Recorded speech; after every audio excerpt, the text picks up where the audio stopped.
क्या अगले 48 घंटे में अमेरिका और ईरान के बीच कोई बड़ा जंग की शुरुआत की जा रही है? कोई बड़ा युद्ध यहां पर देखने सुनने को मिल रहा है, क्योंकि इस युद्ध के बीच, इस तनातनी के बीच दोस्तों तुर्की की एंट्री हो गई है। जिस तरीके से पूरी दुनिया इस वक्त अमेरिका और ईरान पर नजर गड़ाकर बैठी हुई है, उसी बीच तुर्की को लेकर, जी हां, तुर्की को लेकर एक खबर सामने आई है, जहां पर ईरान को अब तक का सबसे बड़ा समर्थन तुर्की के जरिए दिया गया है। इस पूरे रिपोर्ट में आपको बताऊंगी, क्योंकि इस वक्त इंटरनेशनल मीडिया के हवाले से बहुत सारी जानकारी निकलकर सामने आ रही है। कहा जा रहा है कि ट्रंप को ईरान के हमले को लेकर जो है ब्रीफ तक कर दिया है। ट्रंप ने ईरान पर हमला करने का ब्रीफिंग जो है वो मीडिया के सामने आकर दे दिया है। यहां तक बात पहुंच गई है दोस्तों। साथ में रूस, जी हां, रूस के जरिए फुल सपोर्ट, फुल समर्थन जो है ईरान को दिया गया है। और क्या क्या रूस के जरिए भेजा जा रहा है, यह भी आपको जानकारी दूंगी। आगे इस खबर में आपको बताऊंगी कि अमेरिका ईरान तनाव के बीच सैन्य मूवमेंट लगातार देखने सुनने को मिल रहा है। कई इंटरनेशनल मीडिया में इस बात को लेकर दावा किया जा रहा है। साथ में ईरान से एक और बड़ी खबर सामने आई है दोस्तों। ईरान के तेहरान में, जी हां, ईरान की राजधानी तेहरान के नजदीक जो है एक बड़ी घटना, एक बड़ी क्षतिग्रस्त घटना हुई है, जिसमें सिर्फ और सिर्फ पूरे शहर में धुआं धुआं देखने सुनने को मिला है। आगे एक और जानकारी दूंगी, जहां पर ईरान के जरिए अपने सबसे, जी हां, सबसे सेफेस्ट जगह की तस्वीर लीक होने की बात की जा रही है कि ईरान जो है अपनी तैयारियां किस तरीके से कर रहा है, उसकी तस्वीर जो है लीक कर दी गई है। और कहा जा रहा है कि ईरान पूरी तरीके से तैयार बैठा हुआ है जंग में कूदने के लिए। आगे आपको कुछ और तस्वीरें समुद्र की दिखाऊंगी, जहां पर रशिया ने क्या कुछ भेजा है, कितने प्लेन भेजे हैं ईरान को लेकर, वो भी आपको दिखाऊंगी। साथ में रूस और ईरान ने ओमान की खाड़ी में अपनी संयुक्त नौसेना युद्ध अभ्यास भी शुरू कर दिया है। कुल मिलाकर देखा जाए तो एक सच्चे साथी के तौर पर इस वक्त ईरान के साथ अगर कोई खड़ा हुआ दिखाई दे रहा है तो वो रूस है। साथ में नॉर्थ कोरिया का क्या बयान आया है इस पूरे जंग को लेकर, इस पर भी चर्चा करूंगी। और तो और खबर आपको यह भी बताऊंगी कि कैसे रूस ने अमेरिका को सीधे तौर पर चेतावनी दे दी है, जंग की चेतावनी। और आगे जाते जाते इस रिपोर्ट में यह भी बताऊंगी कि ईरान के सैन्य ठिकानों के पास रहस्यमयी आग लगने के बाद जो है भीषण विस्फोटक से तेहरान जो है दहलता हुआ नजर आ रहा है। और भी कुछ रिपोर्ट्स है, और भी कुछ बड़ी जानकारी निकलकर सामने आ रही है, उस पर भी चर्चा की जाएगी कि कैसे साफ साफ दिख रहा है कि यह जंग बीते कुछ घंटों में शुरू हो सकता है। आरकेएम न्यूज सोशल मीडिया पर इंटरनेशनल खबर को लगातार शेयर करा जा रहा है इस पेज से, और इस खबर को इसी पेज से शेयर करते हुए कुछ अहम जानकारी साझा की गई है। बताया जा रहा है कि अभी अभी की बड़ी खबर, जी हाँ, बड़ी खबर मिली है कि तुर्की ने अपना सबसे बड़ा विमान वाहक पोत मिलगेम मध्य पूर्व की ओर भेज दिया है, क्योंकि अगले 48 घंटे में अमेरिका द्वारा ईरान पर संभावित हमले की आशंका बढ़ रही है। बिल्कुल सही सुन रहे हैं आप। ऐसा ही इस रिपोर्ट में दावा किया जा रहा है कि अगले 48 घंटे में अमेरिका द्वारा ईरान पर संभावित हमले की आशंका बढ़ रही है। तुर्की का मिलगेम युद्धपोत चीन के फुजियान और अमेरिका के अब्राहम लिंकन के बाद तीसरा सबसे बड़ा युद्धपोत है। ऐसी खबर निकलकर सामने आ रही है दोस्तों आरकेएम न्यूज के हवाले से। वहीं दूसरी जानकारी यह भी निकलकर सामने आ रही है कि ट्रंप को ईरान पर हमले के विकल्पों पर ब्रीफ किया गया है। वॉशिंगटन पोस्ट के जरिए यह खबर साझा की गई है।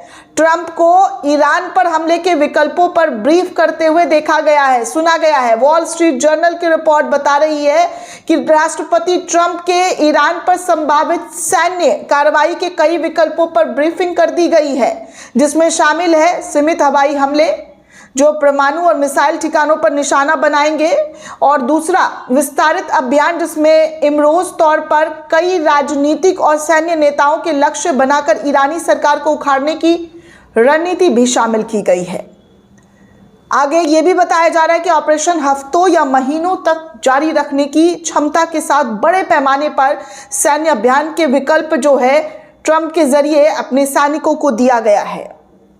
रिपोर्ट में कहा जा रहा है कि ट्रंप अभी तक कोई अंतिम निर्णय नहीं ले चुके हैं और कूटनीतिक वार्ता के बावजूद सैन्य शक्ति को क्षेत्र में तैनात रखा गया है।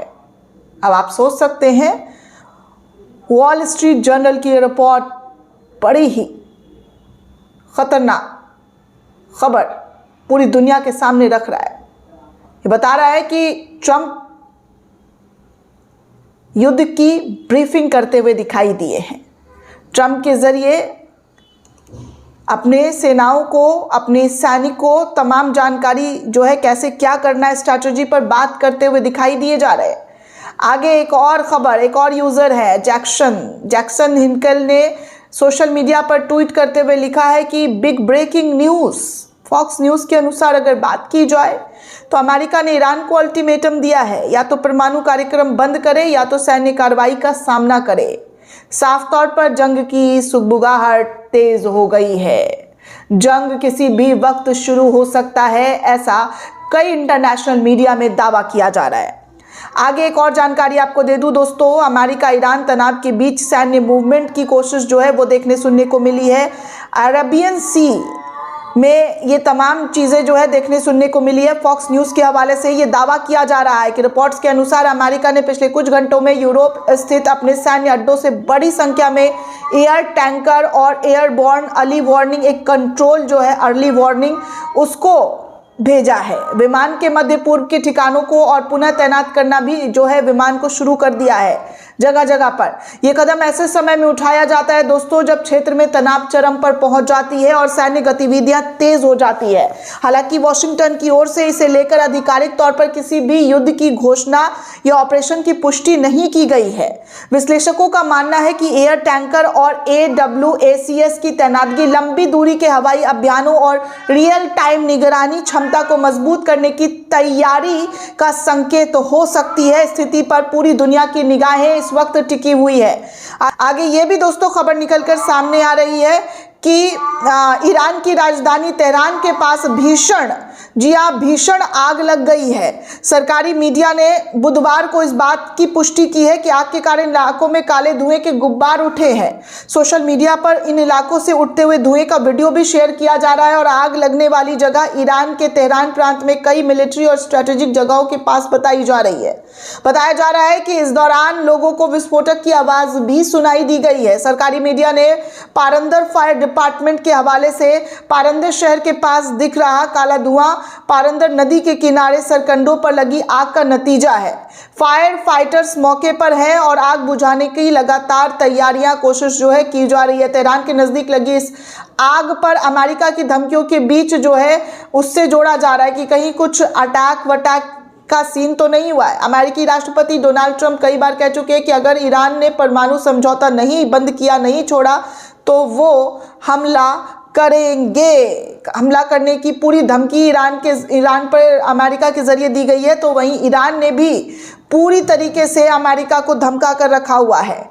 आगे एक और न्यूज़ दोस्तों सामने आया है आरकेएम न्यूज़ के हवाले से, जिसमें ये दावा किया जा रहा है कि अभी खबर मिली है कि ईरान ने परिचन परमाणु हथियार विकास और यूरेनियम संवर्धन केंद्र पर विशाल कंक्रीट का पुनर्निर्माण कर लिया है। जो उनका यूरेनियम संवर्धन था, जो परमाणु जगह था, उसको फिर से एक और कंक्रीट के पुनर्निर्माण जो है वो करना शुरू कर दिया गया है, जहां पर उसको किसी भी तरीके की कोई क्षति ना पहुंचे। अमेरिका इजराइल ने इसकी पुष्टि की है। ईरान ने परिचन परमाणु स्थल के अंदर तेजी से अपने परमाणु हथियार जो है वो बना लिए हैं। ऐसा भी दावा किया जा रहा है कि ईरान शायद अपने परमाणु हथियार को तैयार कर चुका है, जिसकी तैयारियां लगातार अमेरिका और इजराइल के जरिए दावा देते हुए कहा जा रहा है। आगे दोस्तों ये खबर एक और खबर सामने आ रही है।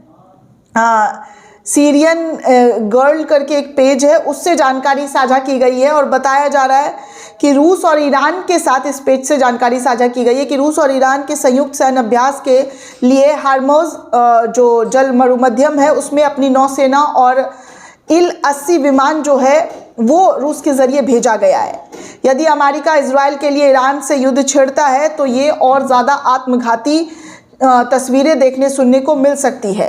वहीं एक और तस्वीर सामने आ रही है दोस्तों, पत्रकार है मधुरेंद्र कुमार, उन्होंने शेयर की और लिखा है कि रूस और ईरान ने ओमान की खाड़ी में संयुक्त सैन्य अभ्यास शुरू कर दिया है। तस्वीरों में साफ तौर पर दिख रहा है कि ओमान की खाड़ी में रशिया और ईरान के नौसेना ने अपनी तैयारियां पूरी करनी शुरू कर दी है। अभ्यास का मुख्य फोकस सिविलियन नेविगेशन की सुरक्षा सुनिश्चित करना बताया जा रहा है। संयुक्त प्रोटोकॉल कार्यक्रम में ईरान के बंदर अब्बास ने इस पूरे चीज़ को लीड किया है, आयोजित किया है ये पूरा प्रोग्राम। ये ड्रिल ऐसे समय में हुई है दोस्तों जब समुद्री क्षेत्र और भू राजनीतिक तनाव चरम पर पहुंचा हुआ है। आगे नॉर्थ कोरिया ने साफ तौर पर ईरान को फुल सपोर्ट देने का ऐलान कर दिया है। ये खबर भी सोशल मीडिया के माध्यम से साझा किया जा रहा है कि नॉर्थ कोरिया ने साफ तौर पर कहा है कि वो ईरान का फुल सपोर्ट, फुल समर्थन करेगा। अगर ईरान के साथ किसी भी तरीके से कोई भी युद्ध शुरू होता है तो नॉर्थ कोरिया सबसे पहले कंधे से कंधा मिलाकर खड़ा होगा। दोस्तों आपको बता दूं कि रूस के जरिए एक बार फिर से अमेरिका को ईरान का समर्थन लेते हुए धमकाया गया है। मिडिल ईस्ट में बढ़ते तनाव के बीच रूस के विदेश मंत्री सेर्गेई लावरोव ने अमेरिका को साफ चेतावनी दी है कि अगर ईरान पर नया हमला किया तो इसके गंभीर और खतरनाक परिणाम हो सकते हैं। सऊदी अरब के अल अरबिया टीवी चैनल को दिए गए इंटरव्यू में लावरोव ने कहा है कि हालात पहले ही संवेदनशील हैं और किसी अन्य कार्रवाई में स्थिति नियंत्रण से बाहर जा सकती है। लावरोव ने यह भी कहा है कि परिणाम अच्छे नहीं होंगे अगर अमेरिका ने ईरान पर हमला करने की कोशिश की है। अरब दुनिया ने उन्हें साफ संदेश दे दिया है कि कोई भी क्षेत्र में नया युद्ध नहीं चाहता है। लावरोव ने कहा कि हर कोई समझौता चाहता है, ये आग से खेलने की कोशिश अमेरिका ना करे। रूस का कहना है कि ईरान को परमाणु अप्रसार के तहत शांतिपूर्ण तरीके से परमाणु कार्यक्रम का अधिकार है बनाना और उसका समाधान बातचीत से निकाला जाना चाहिए, ना कि बमबारी करके। अगर बमबारी की जाती है तो फिर नतीजे रूस की तरफ से भी अमेरिका को भुगतने पड़ेंगे। दोस्तों इस पूरे रिपोर्ट को लेकर आप क्या सोचते हैं, आपकी क्या प्रतिक्रिया है, हमें कमेंट करके ज़रूर बताइएगा। साथ ही साथ चैनल को ज़्यादा से ज़्यादा लाइक, शेयर और सब्सक्राइब करना बिल्कुल भी ना भूलें। जय हिंद, जय भारत।